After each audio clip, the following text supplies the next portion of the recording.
Bismillahirrahmanirrahim. Assalamualaikum warahmatullahi wabarakatuh. Innal hamdalillah nahmaduhu wa nasta'inuhu wa nastaghfiruh wa na'udzu billahi min shururi anfusina wa sayyiati a'malina. May yahdihillahu fala mudilla lahu wa may yudlil fala hadiya lahu.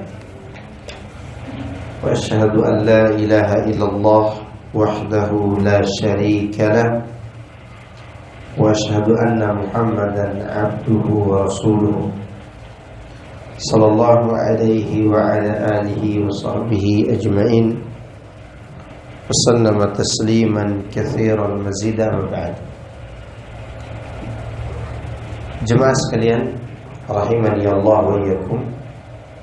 Alhamdulillah, kita memuji dan menyanjung Allah Subhanahu wa taala atas nikmat Islam, di mana nikmat ini diakui oleh semua orang.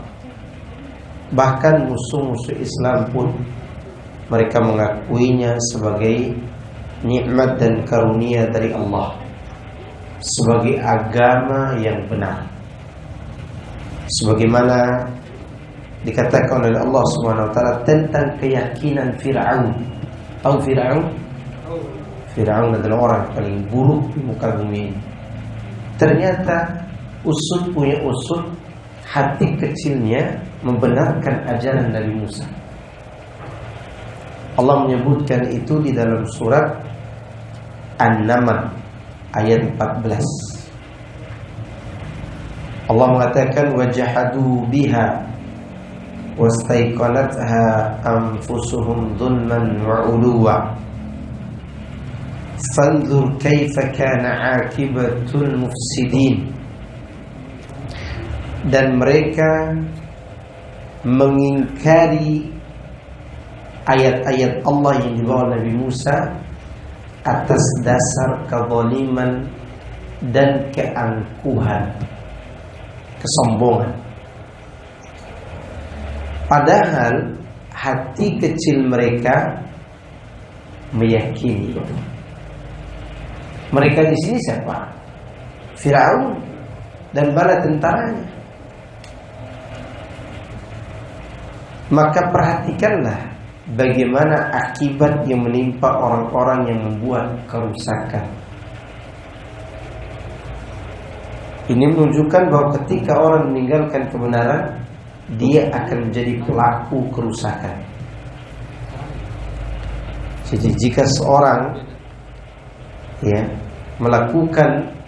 meninggalkan kebenaran, dia akan melakukan apa? Kerusakan.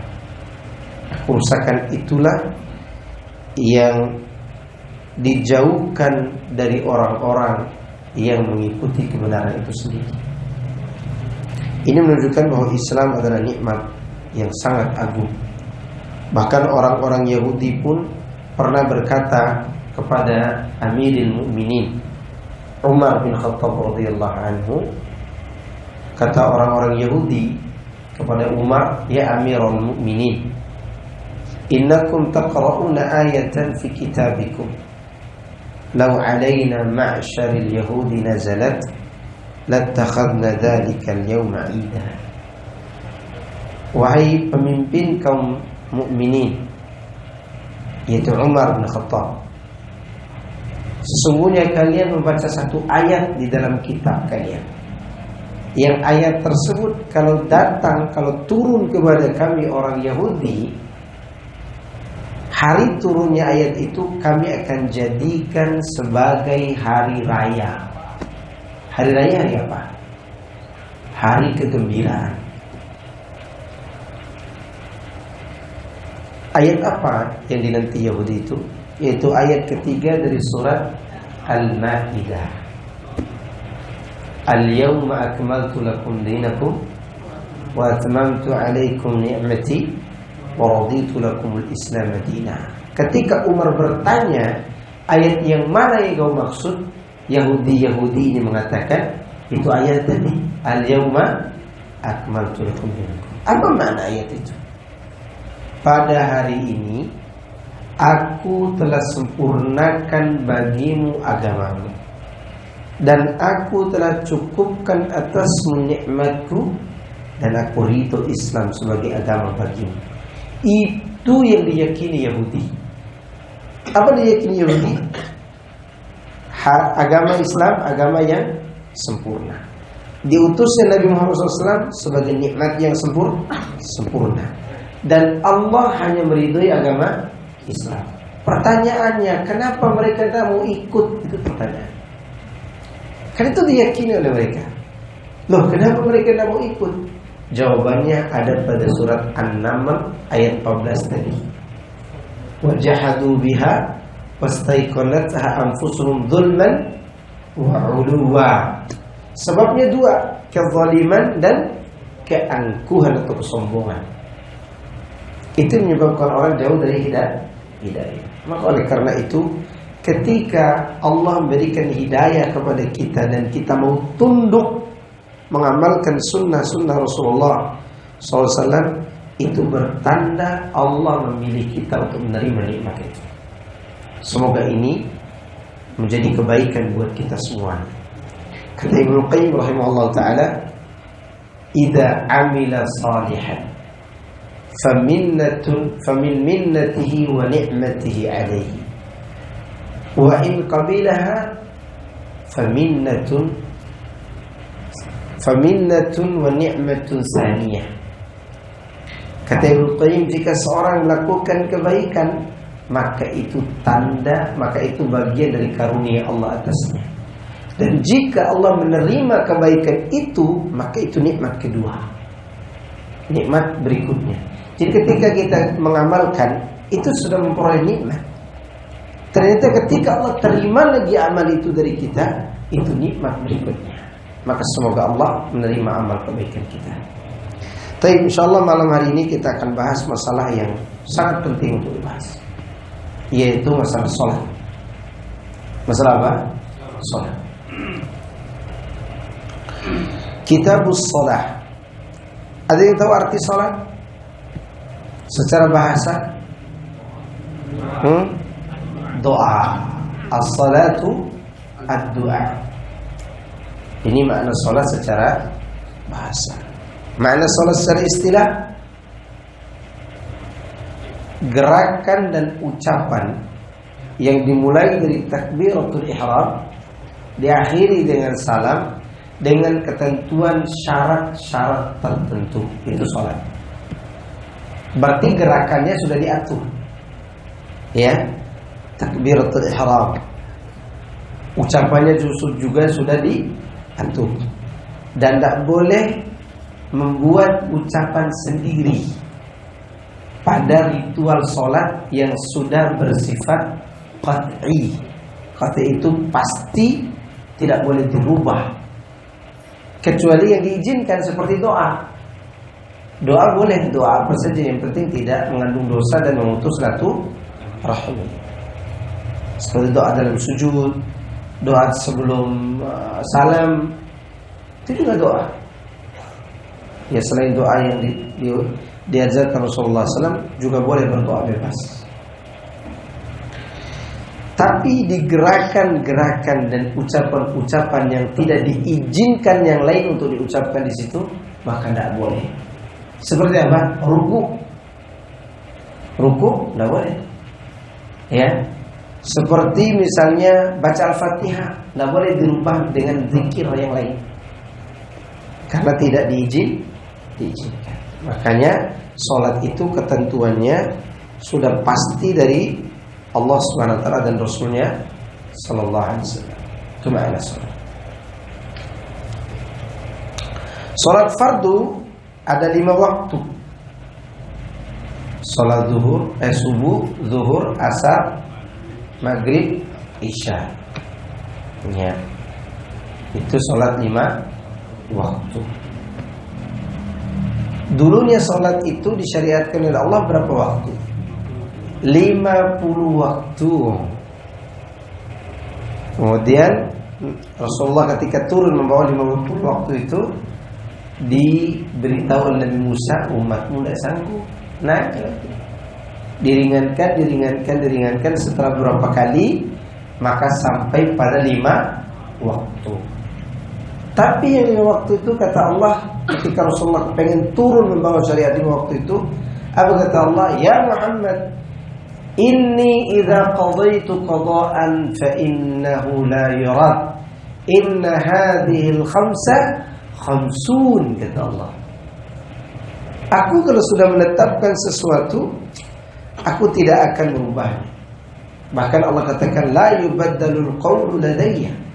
Tidak akan berubah ketentuanku, kata Allah Subhanahu wa taala kepada Rasulullah sallallahu alaihi wasallam. Wa inna laka bihadhihi al-khamsa khamsin. Sungguhnya dengan salat 5 waktu ini kau akan peroleh pahala 50 waktu. Jadi yang dikurangi adalah ritualnya, tapi pahalanya tetap 50 waktu. Ya, dan ini keistimewaan umat Muhammad sallallahu alaihi wasallam. Dalil tentang salat 5 waktu disebutkan dari Anas bin Malik.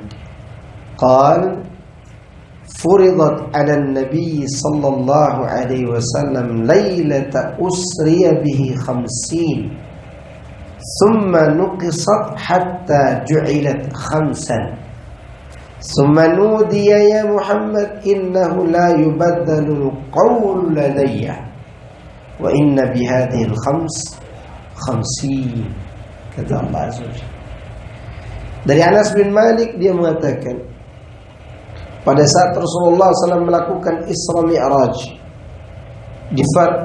kepada beliau difardukan, diwajibkan sholat 50 waktu sampai dikurangi menjadi 5 waktu.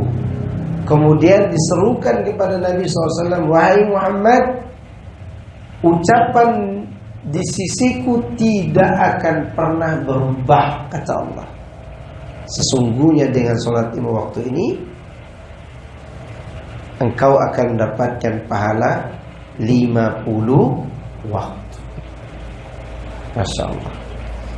Ya, di sini disebutkan wa hatta ju'ilat 5. Berarti sholat wajib sehari semalam berapa? 5 waktu. Ya. Dari Talha bin Ubaidillah, dia mengatakan anna Arabiyan jaa ila Rasulillah sallallahu alaihi wasallam sa'ir ar-ra'si faqala ya Rasulullah akhbirni madha faradallahu alayya min as-salah faqal as-salawatul khams illa an tatawwa'a syai'an. Nabi SAW ya, dari Talha bin Ubaidillah bahwasanya ada orang Arab pedalaman, Arab Badui. Arab apa? Badui. Arabian, Arab pedalaman. Hanya saja bedanya Badui sini dengan Badui sana. Badui sini bahasanya bahasa daerah. Badui sana bahasa Arabnya paling fasih. Itu bedanya. Malah orang kota yang pakai bahasa pasaran kalau di Arab itu. Yang masih murni bahasa Arab siapa? Badui. Maka Rasulullah dibesarkan di mana? Badui Bani Sa'diyah, untuk terjaga lisan beliau, ya, supaya tidak tercampur dengan Arab-Arab dari Ajam. Taib. Di sini disebutkan bahwasanya orang Arab Badui ini berkata kepada Rasulullah sallallahu alaihi wasallam, wahai Rasulullah, kabarkan kepadaku yang diwajibkan atasku dari sholat. Maka Rasulullah SAW bersabda, sholat 5 waktu, kecuali engkau mau menambah dengan sholat sunnah. Nah, Badui itu setelah itu dia mengatakan, aku tidak akan menambahnya. Cukup 5 waktu. Nabi mengatakan, demi Allah kalau dia jujur melaksanakan 5 waktu itu, maka dia akan masuk surga dengan 5 waktu itu. Artinya Badui itu memilih apa? Memilih yang wajib, tidak melakukan yang sunnah. Nah itu dia. Walaupun yang melakukan sunnah derajatnya lebih tinggi. Kedudukan salat dalam Islam. Ya, kedudukannya yang pertama dia sebagai rukun Islam. Dan itu tidak perlu saya jelaskan karena itu ilmu daruri. Ilmu daruri itu artinya semua orang sudah tahu. Semua orang sudah tahu kan salat itu wajib dan sebagai rukun Islam. Perlu nggak dijelaskan lagi? Tidak perlu. Tidak perlu harus keluar urat nadi supaya menjelaskan kepada orang yang perlu. Kenapa? Karena semua orang mengakui itu kewajiban. Hatta orang kafir mengatakan salat bagi kita apa? Wajib. Salat bagi kita wajib. Bahkan saya pernah riding sama orang Nasrani Katolik berdua. Kita ketemu di Bali waktu itu. Jalan berdua. Waktu subuh tiba, yang negur ada suruh salat siapa? Dia. Om, waktu salat om istirahat dulu gitu. Waktu ada subuh tuh. Ya sudah salat. Berarti mereka tahu nggak salat wajib? Tahu. Orang Islam aja pura-pura tidak tahu. Kenapa pura-pura tidak tahu? Karena terlalu sibuk ngurus bayam, ya, bacem, terus oncom, tahu, tempe. Gara-gara ngurus itu di pasar mereka ada sholat, ya kan? Ajib kan? Padahal itu ilmu daruri. Tahu ilmu daruri tadi apa? Ilmu yang tidak perlu diteliti tentang kebenarannya. Semua orang paham. Rukun Islam dan sholatnya wajib. Ya. Baik, kedudukan yang kedua itu kedudukan yang pertama, kedua. Ini di sini tidak ditulis. Bahwa sholat itu sebagai cahaya. As-sholatu nurun. Sholat apa? Nur, cahaya. Ya, makanya nanti di hari kiamat, ketika manusia datang, mungkin triliunan manusia hadir di situ, Nabi SAW mengenal umatnya dari apa? Cahaya bekas wudunya. Dan orang yang wudu biasanya sholat. Ya. Kalau ada orang wudu setiap hari tidak sholat, majnun. Apa namanya? Majnun. Gila. Gila. Karena wudu itu kaitannya dengan apa? Sholat. Maka yang bercahaya wajahnya adalah orang-orang yang wudu kemudian sholat. Kemudian sholat juga akan membuat seorang jauh dari maksiat. Ayo, kedudukan ketiga, sholat tiang agama. Sholat apa? Tiang agama. Ra'sul amri Islam wa amuduhu as-salah. Pokok segala perkara adalah Islam. Tiangnya sholat. Tiangnya apa? Sholat. Tiang agama apa? Sholat. Sekarang bangunan ini berapa lantai? 2 lantai. Bisa nggak dibangun lantai kedua tanpa tiang? Nggak bisa. Kalau ada orang bisa buat lantai kedua tanpa tiang, dia sedang berada di alam mimpi. Ya, ya enggak? Nggak bisa. Yang boleh dibangun tanpa tiang hanya langit dengan 7 lapis. Dan itu hanya Allah yang bisa membuatnya. Kita kalau membuat sesuatu yang tinggi harus ada tiang. Sekarang kalau atap tidak dikasih tiang, runtuhnya.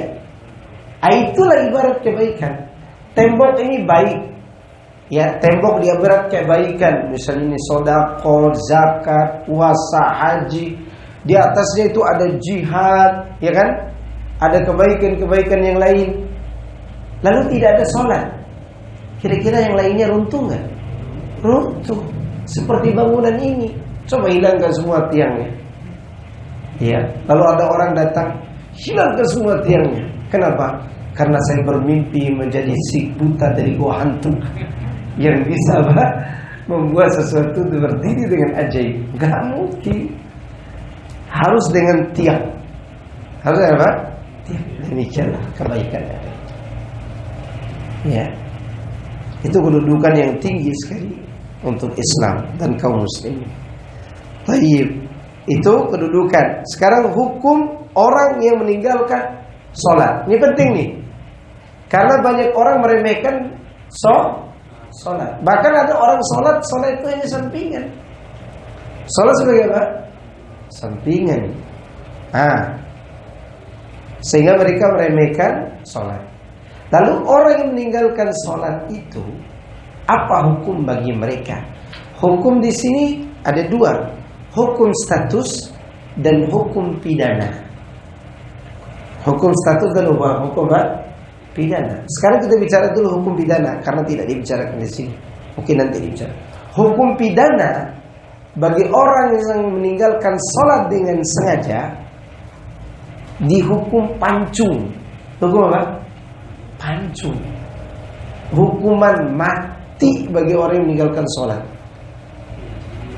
Maka kita tidak bisa membayangkan kalau di negeri Indonesia ini ditegakkan hukum Islam, banyak sekali orang yang akan dihukum pancung. Kenapa? Banyak orang yang meninggalkan sholat. Ya enggak? Di Saudi itu yang dihukum pancung pembunuh, tukang sihir, dan orang yang meninggalkan sholat. Kalau tegak hukum Islam tuh. Tapi sayang sekali belum ada ditegakkan hukum itu di negeri-negeri yang lainnya selain di Saudi. Tapi dihukum pancung oleh negara, bukan Pak RT, bukan Pak RW, bukan Ustadz setempat, bukan. Oleh pimpinan negara atas izin dia. Ya. Ini ditakutkan oleh orang-orang fasik. Kalau ditegakkan hukum Islam, leher mereka akan putus. Karena meninggalkan apa? Sholat. Gitu. Kemudian hukum status bagi orang yang meninggalkan sholat. Ada 3 kondisi orang yang meninggalkan sholat yang akan mendapatkan hukum status. Ya. Kondisi pertama, dia meyakini sholat itu tidak wajib. Apa yang pertama? Dia meyakini sholat tidak wajib. Ini murtad, keluar dari Islam. Ada orang yang mengatakan sholat tidak wajib. Ada bahkan tokoh agama ada. Tokoh agama tertentu, yang aliran tertentu, kalau sudah mencapai makom tingginya, itu tidak wajib sholat. Kemarin saya ketemu orang, saya ruqyah orang, Masya Allah, ya, udah tua umur 70 tahun, selama ini tidak pernah sholat. Apa kata dia? Saya cukup sholat di dalam hati. Iya. Setiap kali istri nanya, udah sholat bang? Udah? Kapan wudunya? Ada usah. Yang penting sudah sholat dalam hati. Ini orang meyakini sholat tidak wajib bagi dirinya digerakkan. Ini terancam murtad sebenarnya. Terancam apa? Murtad. Dan nasihat saya waktu ruqyah itu, Anda tidak perlu diruqyah. Anda tegakkan sholat untuk mati dalam keadaan taat kepada Allah. Kenapa? Karena tubuhnya udah rontok. Jadi semua tubuhnya kayak kebakar, rontok dari ujung kepala sampai kaki. Rontok kayak kebakar, betul-betul kayak luka bakar, padahal dia tidak terbakar. Jadi kalau diginikan tubuhnya itu kayak sisir ikan. Saya tanya kepada istrinya, ini bapak sholat? Kata istri, gini-gini istrinya. Karena sholat dia cuma di hati Pak Ustaz. Karena dia meyakini tidak wajib sholat yang ada gerakan. Ini berbahaya, ini bisa murtad orang. Walaupun saya tidak menghukumi orang itu pasti murtadnya, tapi perbuatan seperti itu adalah perbuatan apa? Orang-orang yang murtad karena meyakini sholat tidak wajib. Yang kedua, orang yang meninggalkan sholat sama sekali tidak pernah sholat, walaupun dia yakin sholat itu wajib, maka ini juga murtad. Ini apa? Murtad. Ya. Yang ketiga, orang yang meninggalkan sholat karena malas. Ini dibahas di sini. Khilaf para ulama tentangnya. Dalam mazhab Hambali, mereka juga sama statusnya murtad. Dalam mazhab apa? Hambali. Dengan dasar sabda Nabi SAW, Inna bainal syirki wal kufri tarkas salah. Sungguhnya pembatas antara syirik dan kufur adalah meninggalkan salat. Kata mereka yang bermadzhab Hambali, kalau orang ini malas meninggalkan salat gara-gara malas, tetap murtad. Tetap apa? Murtad. Kenapa? Karena di dalam hadisnya Rasulullah menyebutkan alif lamnya di kata syirik dan kata kufur. Kaidah usul bahasa tata bahasanya, kalau kata syirik dan kufur ada alif lamnya, maka syirik kufur itu besar. Kalau tidak ada alif lamnya, syirik kecil. Ya, dan itu kita bahas di kitab Tauhid kemarin, waktu di Kali Suren. Ya, itu alasan mazhab Hambali kenapa mengatakan pelaku sholat itu murtad walaupun dia meyakini sholat itu wajib. Tapi dalam mazhab Syafi'i, orang meninggalkan sholat karena malas, mereka tidak serta-merta keluar dari Islam. Kita bahas hadisnya. Seluruh kaum muslimin sepakat, ajma'al muslimun, bahwasannya barang siapa yang menentang kefarduan kewajiban sholat 5 waktu, maka sungguh dia telah kafir dan keluar dari Islam. Dia telah kafir, keluar dari Islam. Hati-hati. Itu bagi siapa itu? Bagi kelompok pertama yang mengatakan sholat tidak wajib. Akan tetapi para ulama berbeda pendapat mengenai orang yang meninggalkan sholat disebabkan karena malas, tapi hatinya masih yakin sholat itu wajib. Sebab perselisihan mereka adalah hadis berikut ini. Ya, dari Jabir bin Abdullah, dia mengatakan Rasulullah SAW bersabda, Inna bainar rajuli wa bainash syirki wal kufri tarkas salati. Sesungguhnya di antara seseorang dengan kesyirikan dan kekufuran adalah meninggalkan salat. Meninggalkan apa? Salat. Nah, perhatikan ya. Inna bainar rajuli wasyirki, ada alif lam tuh, wal kufri, ada alif lam tuh. Itu tadi dilihat dari tata bahasa inilah mazhab Hambali mengatakan murtad itu. Karena ada alif lam pada kata kafir dan syirik, maka itu menunjukkan dia murtad, keluar dari Islam. Ini yang menjadi penyebabnya. Demikian juga hadis berikutnya.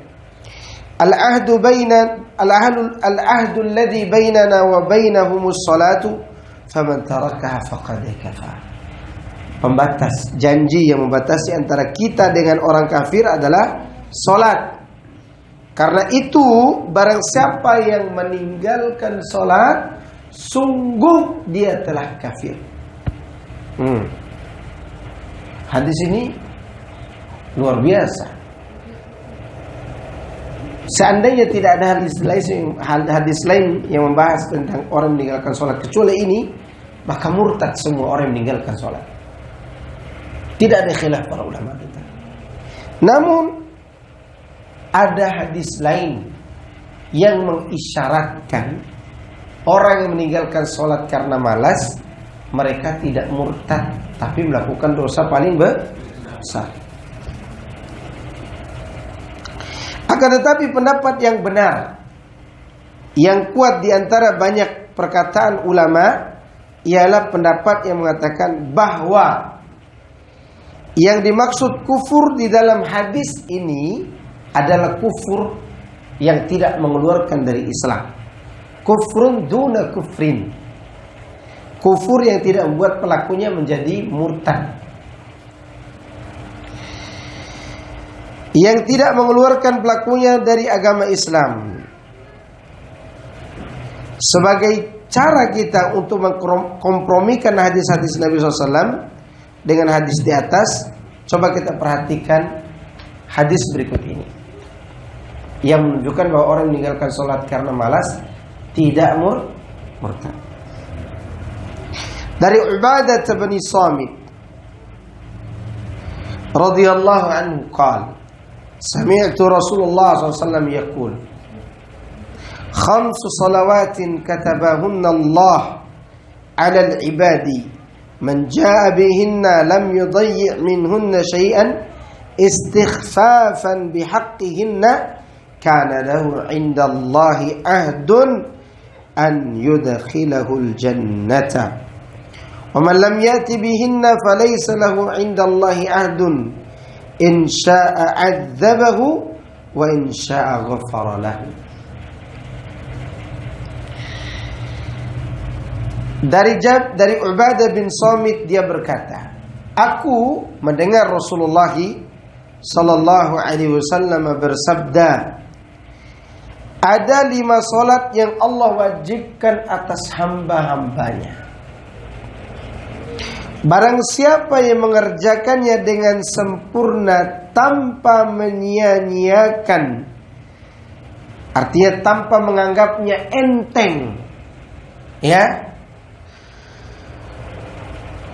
dia menunaikan haknya, tidak mengurangi haknya sedikit pun, maka Allah berjanji akan memasukkannya ke dalam surga. Ya. Selanjutnya Nabi mengatakan, dan barang siapa yang tidak mengerjakannya, maka Allah tidak memberi janji apa-apa kepadanya. Jika Allah mau, Allah mengadabnya, dan jika Allah berkehendak, Allah mengampuninya. Ini nas yang memalingkan dari hukum murtad menjadi hukum tidak keluar dari Islam. Kenapa? Karena ada kalimat, kalau Allah berkehendak dia azab, kalau tidak dia ampuni. Nah, yang diberikan masyiah begini hanyalah orang yang berbuat dosa besar yang tidak keluar dari Islam, di bawah kehendak Allah. Maka lihat penjelasan Syekh di sini. Karena Rasulullah SAW menyertakan sepenuhnya ketentuan orang yang tidak mengerjakan sholat, karena Rasulullah SAW menyerahkan semua urusan orang yang meninggalkan sholat kepada Allah saja, dengan mengatakan jika dia mau dia azab, jika Allah berkehendak dia ampuni. Kata penulis di sini, orang yang meninggalkan sholat tidak menjadikan pelakunya sebagai orang kafir, dan tidak pula orang musyrik yang keluar dari Islam.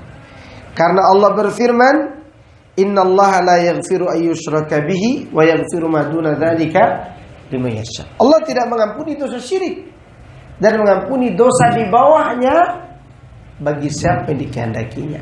Kalimat bagi siapa yang dikehendakinya, bahwa dosa besar tidak mengeluarkan orang dari Islam.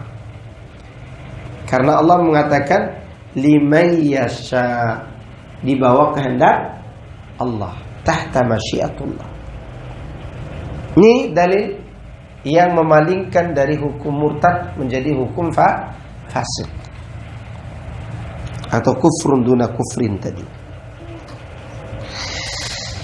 Dari Abu Hurairah radhiyallahu anhu, dia mengatakan, aku mendengar Rasulullah SAW bersabda, inna awwala ma yuhasabu bihil abdul muslimu yawmal qiyamati salatul maktubah fa in atammaha wa illa qila anzuru hal lahu min tatawwu'in fa in kana lahu tatawwu'un ukmilatil faridatu min tatawwu'ihi thumma yaf'alu bisairil a'malil mafrudati mislu dhalika.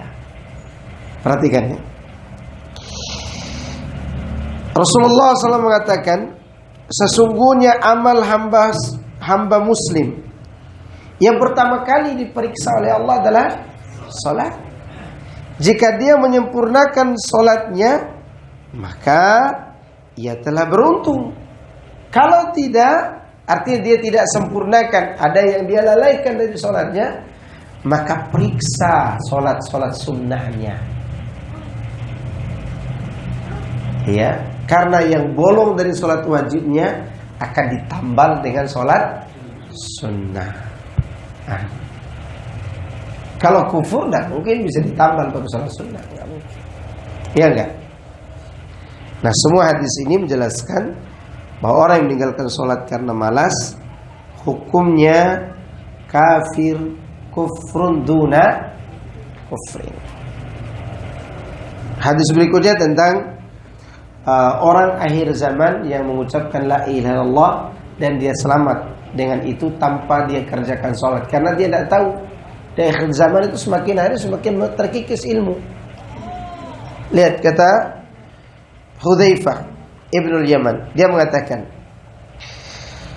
Rasulullah SAW bersabda, yadrusul islamu kama yadrusu wasyus thawbi hatta la yudra ma siyamun wala salatun wala nusukun wala sadaqatun wala yusra ala kitabillahi azza wa jal fi laylatin fala yabqa fil ardi minhu ayatun wa tabqa tawaifu minan nasi syekhul kabir wal ajuzu yaquluna adrakna aba'ana ala hadhil kalimati la ilaha illallah fanahnu naquluha faqala lahu silatun ما تغني عنهم لا إله إلا الله وهم لا يدرون ما صلاة ولا صيام ولا نسك ولا صدقة فأعرض عنه حذيفة ثم ردها عليه ثلاثا كل ذلك يعرض عنه حذيفة ثم أقبل عليه في الثالثة يا صلة تنجيه من النار تنجيه من النار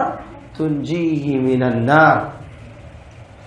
Artinya dari Hudzaifah bin Yaman bahwa Rasulullah SAW bersabda, Islam akan terhapus sebagaimana usangnya lukisan yang ada pada pakaian, hingga tidak diketahui lagi apa itu sholat, apa itu puasa, apa itu sholat, apa itu manasik atau ibadah kurban, apa itu sedekah, tidak tahu lagi.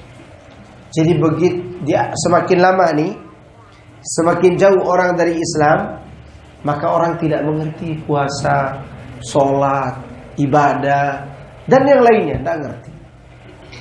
Dan akan ada dalam satu malam, satu waktu nanti, dalam satu malam, isi lembaran-lembaran Quran itu, mushaf itu, akan diangkat naik ke langit. Dikosongkan semua kertas ini dari ayat-ayat Al-Quran dalam satu malam.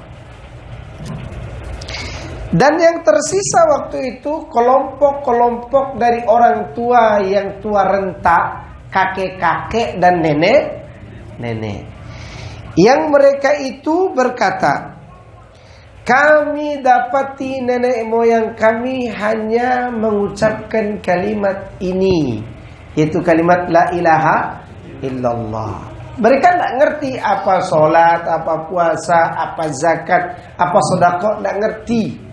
Yang mereka ngerti hanyalah la ilaha illallah.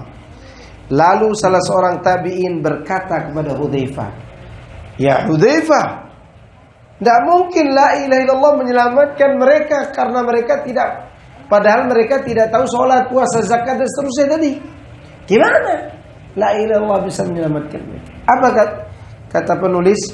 Hudzaifah ketika mendengar kata silah tadi, dia berpaling. Sampai 3 kali dikatakan oleh silah. Silah itu tabi'in, seorang tabi'in. Sampai yang ketiga Hudzaifah menghadap kepadanya, ya silah, wahai silah, tunjihim minan nar. La ilaha illallah akan menyelamatkan mereka dari api neraka. 3 kali Hudzaifah mengulangi. Akan ada di akhir zaman orang yang tidak mengerti apa? Tapi di akhir zaman nanti, bukan sekarang. Sekarang Quran masih ada enggak? Masih. Nanti akan ada satu masa diangkat semua isi Quran, orang tidak mengerti lagi apa syariat Islam. Yang tersisa di benak mereka itu pun kakek-kakek dan nenek-nenek yang tua renta. Mereka saja yang mengerti la ilaha illallah. Yang lain tidak ngerti. Ya. Ini akan terus berkurang sampai datangnya hari kiamat. Taib, ini mengenai hukum orang yang meninggalkan sholat. Siapa saja yang wajib menegakkan sholat, insya Allah kita bahas pekan depan. 2 pekan lagi ya. Taib, ada bertanya? Fadhal.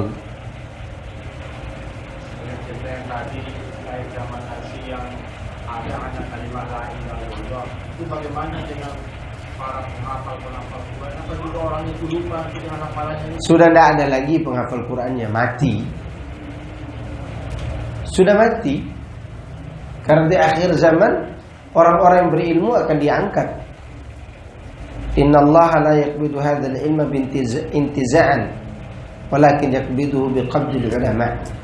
Allah tidak mengambil sekaligus ilmu ini dari dada-dada, dari musaf-musaf.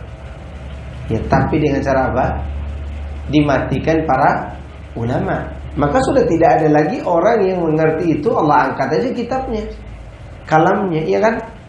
Yang tersisa hanya orang-orang tua renta.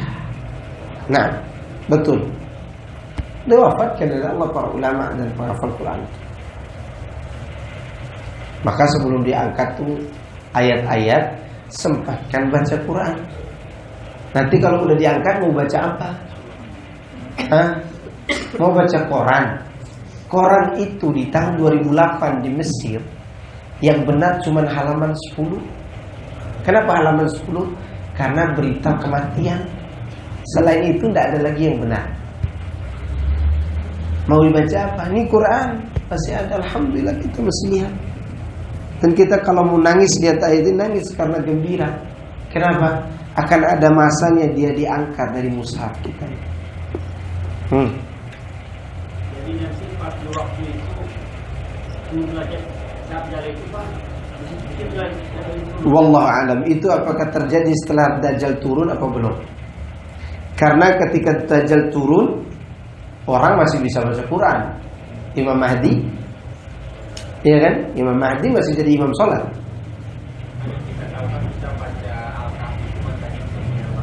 Iya, makanya terjadinya itu setelah lewat masa Dajjal.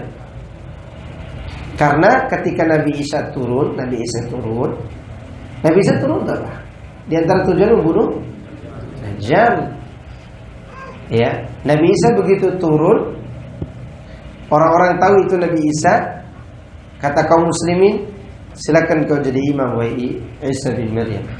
Maka kata Nabi Isa alaihissalam, inna fikum imaman, kalian punya imam sendiri. Artinya Nabi Isa tidak mau jadi imam. Dan ini tujuan Nabi Isa yang berikutnya. Dia ingin menikmati cara sholat Rasulullah sallallahu alaihi wasallam. Dia tidak bawa syariat sendiri. Makanya dia katakan kepada mereka kaum muslimin, inna fikum imaman. Berarti masih terbaca Quran enggak? Masih. Berarti ya, masih ada sholat.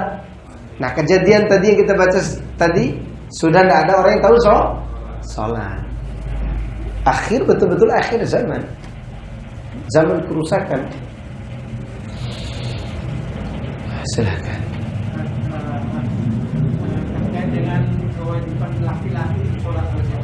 Saya pernah dengar seorang ustaz menjelaskan bahwa itu bukan cara sah sholat.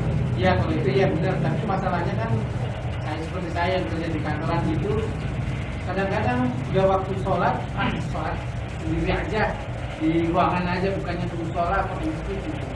Nah, bagaimana hukumnya bagi orang berdosa? Karena saya pernah mendengar ada Nabi yang menyatakan tidak ada sholat bagi seorang laki-laki kecuali di masjid. Iya. Jamaah. Iya, kalau Anda merasa diri laki-laki ke masjid, berarti sholat di rumah?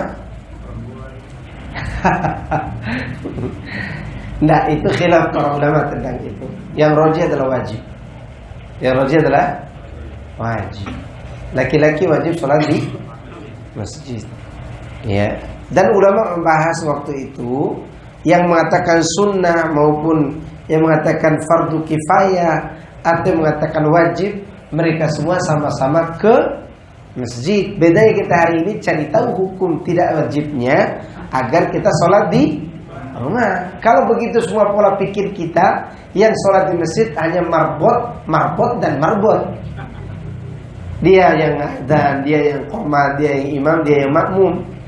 Ya begitu dia sholat subuh, tidak ada orang amin, ternyata jin ikut sholat. Karena tidak ada orang. Hati-hati.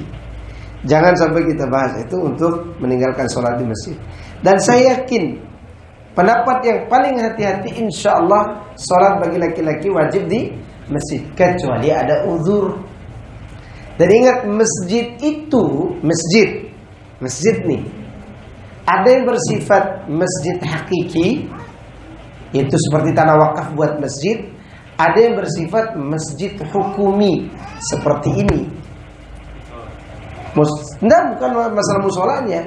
Masalahnya ini bukan tanah wakaf masjid tempat ini. Ini tanah gedung, dibuat masjid dalam salah satu ruangannya, dan dia dihukumi masjid. Dan itu juga berlaku salat berjamaah di dalamnya. Bagi antum di kantor misalnya, nah mungkin bisa kerja di Casablanca, ya turun cari masjid ke kampung sebelah, nah mungkin ya, harus nyebrang tol kan, putar balik minimal 2 kilo itu. Nah, maka yang ada adalah sholat di tempat yang disediakan di gedung itu. Bisa di basement itu sudah ada dibuat masjid. Itu pun masih masjid yang bersifat apa? Hukumi.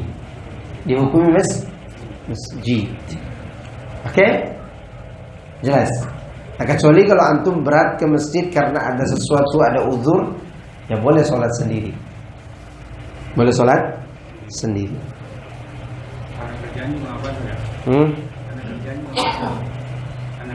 Jangan jadikan kerjaan sebagai alasan.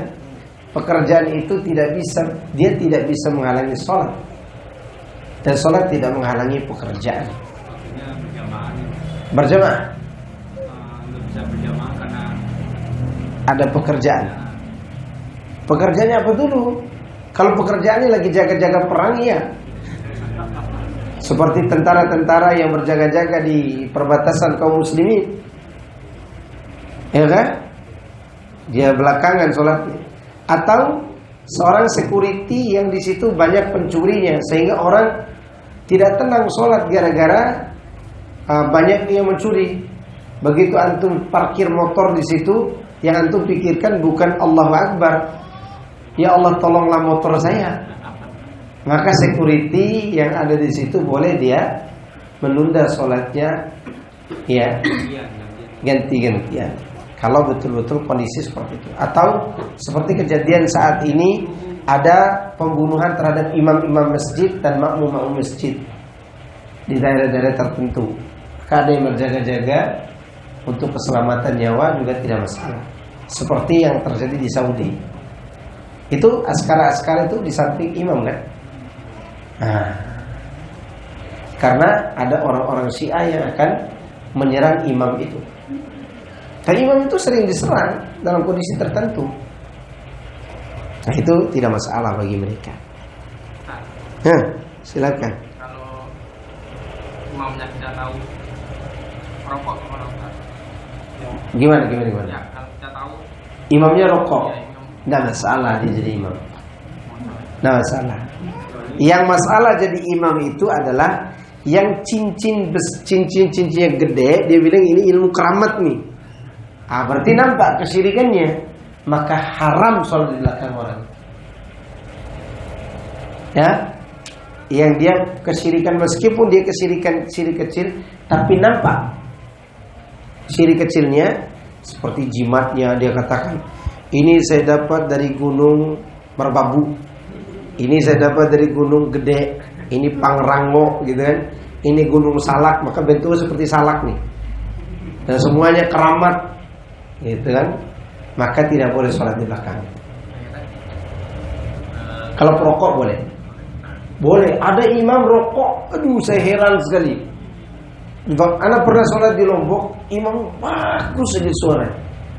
Akhirnya kita ajak dia makan di warung kan, karena masih sama-sama muda. Anak ajak dia makan di warung. Begitu selesai makan, mulai dia keluarkan tuh Surya 12. Masya Allah. Ya karena ada mereknya di situ. Suaranya, orang Lombok suaranya bagus-bagus loh. Masya Allah. Apakah sholat kami tidak sah? Sah. Apalagi rokok itu haramnya haram syubhat. Haramnya takwil. Dihalalkan oleh mereka gara-gara apa? Takwil. Tahu takwil? Salah memahami. Yang haram jelas aja, misalnya dia peminum khamr misalnya itu. Lalu dia jadi imam pada saat dia sadar, bukan saat dia mabuk ya. Boleh nggak sholat belakang dia? Boleh. Boleh. Antum kira orang adu ayam tidak ada yang bisa sholat? Sholat. Anda pernah saksikan pemilik bandar judi adu ayam, ya, dan dia punya ayam aduan. Begitu adzan zuhur dikumandangkan, Allahu Akbar, Allahu Akbar, dia tinggalkan ayamnya lagi berkelahi itu, dia pergi sholat. Dan dia tidak nyuruh imam segera adzan, dah, dia tenang aja di sunnah. Ya mungkin dia berdoa supaya ayamnya menang. Ada. Dan dia bisa baca Quran, rajin lagi dia baca Qurannya. Gimana status sholat? Sah. Gimana judinya? Ya, urusan dia dengan Allah Azza wa Jalla. Jadi imam ustaz tidak apa-apa. Bahkan kata Syekh bin Baz, kalau ada orang Nasrani baru masuk Islam dan dia minta masuk Islam tanpa disunat, dan dia sebelum masuk Islam dia sudah belajar Quran, ada orang kayak itu? Ada. Lalu dia hafal Quran sebelum masuk Islam, begitu masuk Islam dia hafalannya bagus, belajar tajwid lagi dia lewat YouTube. Boleh nggak dia jadi imam? Dia belum sunat. Gimana? Ayo. Kalau nggak dijawab anak tidur nih. Karena tidak disunat itu bukan syarat masuk Islam dan bukan syarat sah sholat. Dia adalah kewajiban lain yang harus dilakukan oleh seorang Muslim. Faham gak? Itu sama dengan orang yang di bulan puasa tidak puasa tapi sholat. Saya nggak sholatnya. Gimana tidak puasanya? Ya hukum lain buat dia. Ya enggak? Iya. Jelas? Jelas nih? Boleh. Cukup? Nah, masih banyak mulanya ini. Betul? Kita bisa nenek dan kita yang alam surga, berarti itu sudah masalah alamatul kubro, Ustaz? Hah? Iya, udah alamatul kubro, udah bahkan lewat alamatul kubro yang lain. Kehadiran Dajjal, kehadiran Nabi Isa, kehadiran Dabba, Ya'juj dan Ma'juj, itu sudah alamatul kubra. Ya, meninggalnya kaum muslimin dengan angin sepoi-sepoi semuanya, itu juga alamatul kubra. Sampai tersisa orang-orang yang tidak tahu Quran dan tidak tahu sholat tadi, hanya tahu la ilaha illallah. Itu pun kakek-kakek sama nenek-nenek. Mungkin anak mudanya nggak tahu apa-apa. Ya karena hari ini pun sudah banyak anak muda yang ditanya rukun Islam apa? Tahu nggak dia? Nggak tahu. Tapi kalau ditanya tentang gadget, tentang bintang ini, bintang itu, tahu nggak dia? Tahu. Maka kita sekarang siap-siapkan diri menghadapi zaman fitnah. Nah, inilah fungsi kita belajar. Ini kabar gembira buat kita semua. Ya, ini juga buat kita, buat anak, buat antum. Nabi SAW menyampaikan suatu masa nanti zaman fitnah. Orang yang tidur lebih baik orang yang sekedar berbaring. Orang yang berbaring lebih baik daripada orang yang duduk. Orang duduk lebih baik daripada orang yang berdiri. Orang berdiri diam lebih baik daripada orang yang berjalan. Orang berjalan pakai kendaraan lebih baik daripada orang yang lari pakai kendaraan. Ya. Jika kemudian seorang sahabat bertanya, "Ya Rasulullah, apa yang kulakukan jika aku temukan zaman itu?" Kata Rasulullah SAW, Udkhulid dar, masuk ke kampungmu. Perhatikan ya, perhatikan. Ini pesan dari Nabi. Kemana kalau fitnah itu mengikuti aku di kampung? Fadkhulil bait, masuk rumah. Ternyata di rumah pun ada fitnah deh. Fadkhulil masjid, sering-sering ke masjid. Makanya kalau antum pulang dari kantor, jangan lagi mampir di rumah orang yang lagi main gaplek, main catur, ya, apalagi main judi online. Balik ke rumah. Itu di rumah itu meminimalisir apa? Fitnah. Tapi di rumah fitnah juga Pak Ustaz. Apa fitnahnya? Istri merepet aja pekerjaannya. Ya. Lihat merepetnya, kalau itu gara-gara kita, tidak masalah. Tapi kalau tidak ada masalahnya kita direpetin, tidur di masjid, udah selesai. Di mana? Masjid atau musola setempat. Diikuti lagi, berarti dia sayang sama antum. Ya. Kalau diikuti istrinya sampai ke masjid, berarti dia apa? Sayang. Ya. Fadhal. Mau tanya di beberapa tempat kayak di Jakarta banyak apartemen atau di perkantoran aula serbaguna. Kalau hari Minggu dijadikan gereja, hari Jumat dijadikan Jumatan. Nggak boleh. Nah itu Nggak boleh. La tahkum fihi abada. Tidak boleh kita mendirikan ibadah di tempat orang mendirikan ibadah di situ. kalau kita nggak tahu, tak tahu setelah belakang kan? Tidak masalah, sah ibadah. Baik, ada lagi. Dan itu pernah terjadi di salah satu pertambangan minyak tempat anak mengajar dulu di Natuna sana. Jadi ruangan itu sebesar 3 kali musola ini. Itu tadinya dipakai serbaguna. Alhamdulillah, Allah Subhanahu wa taala Maha baik kepada orang-orang Islam yang ada di situ. Allah utus salah satu direktur waktu itu masih dipegang oleh ConocoPhillips Amerika, berarti dikirim orang Amerika Islam yang baik yang menjadi pimpinan mereka, yang akhirnya mengatur bahwa tempat ini hanya boleh dipakai oleh orang Islam. Orang Nasrani karena jumlah mereka cuma 20%, dengan agama lain mereka pilih kamar-kamar mereka untuk apa? Mengadakan ibadah. Ya, bukan lagi di tempat. Itu menunjukkan boleh kalau untuk orang Islam saja. Bukan hanya di situ, di kompleksmu gitu. Di tempat-tempat di perumahan itu kan ada tanah tanah yang tidak dipakai, dibangunlah ruangan serbaguna. Sholat iya, orang beribadah agama lain juga iya. Ya seperti ini kita tidak boleh beribadah di dalamnya. Barakallahu fikum. Cukup ya? Udah jam berapa ini? Iya, cukuplah. Subhanakallahumma wa bihamdika, asyhadu an la ilaha illa anta, astaghfiruka wa atubu ilaik. Assalamualaikum warahmatullahi wabarakatuh.